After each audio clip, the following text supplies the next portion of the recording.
রাত তখন প্রায় ৯টা। এমন সময়ই পা রিকশা চালাচ্ছেন ৭১ বছর বয়সী একজন দাদা। হঠাৎ করেই রাস্তার মাঝে তাকে থামালাম এবং নিয়ে গেলাম একটি সুপার শপে। তাকে নিয়ে গিয়েই বললাম, "এই দোকান থেকে আপনার যা ইচ্ছে ৩ মিনিটের মধ্যে আজকে আপনি নিবেন।" অতঃপর দাদাকে একটি ট্রলি ধরিয়ে দিলাম এবং বললাম, "যা ইচ্ছা নেন।" তারপর দেখতেই পাচ্ছেন সে তার ইচ্ছামতো তার পছন্দের পণ্যগুলো তুলে নিতে লাগলো। তার কাছে সময়টা ছিল অনেকটা স্বপ্নের মতো। তখন পর্যন্ত সে বিশ্বাস করতে পারছিল না যে এই সকল বাজার তার জন্যই করা হচ্ছে। তার ইচ্ছামতো সে ১ বস্তা চাউল, ৫ লিটার সয়াবিন তেল, ২ কেজি ডাউল, চিনি অ্যা সহ আরো অন্যান্য জিনিস ইচ্ছামতো নিতে লাগলো। কিছুটা ভয় পাচ্ছিল, তবে আমি তাকে সাহস যোগাচ্ছিলাম যে, "ভয়ের কিছু নেই। আপনার যা, যা লাগে সেগুলো নেন।" ২ টি ছেলে আছে তার। তবুও তারা নেয় না বাবার ঠিকমতো খবর।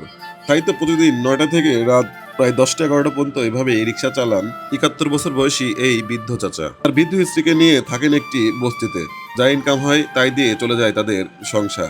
রিক্শাওয়ালা চাচাকে আমি জিজ্ঞেস করলাম, "কাকা, আজকের দিনটা আপনার কাছে কেমন লাগছে?" সে আমাকে হেসেই বলল, "বাবা, আজকের দিনটা আমার কাছে অনেকটা স্বপ্নের মতো লাগছে। বয়স ৭১ পেরোলেও কখনো এভাবে বাজার করা হয়নি।" তাই তো তার ইচ্ছাটা আমি এই শেষ বয়সে এসে পূরণ করার চেষ্টা করলাম। আর কেমন ছিল অবশ্যই আপনারা কিন্তু জানাবেন।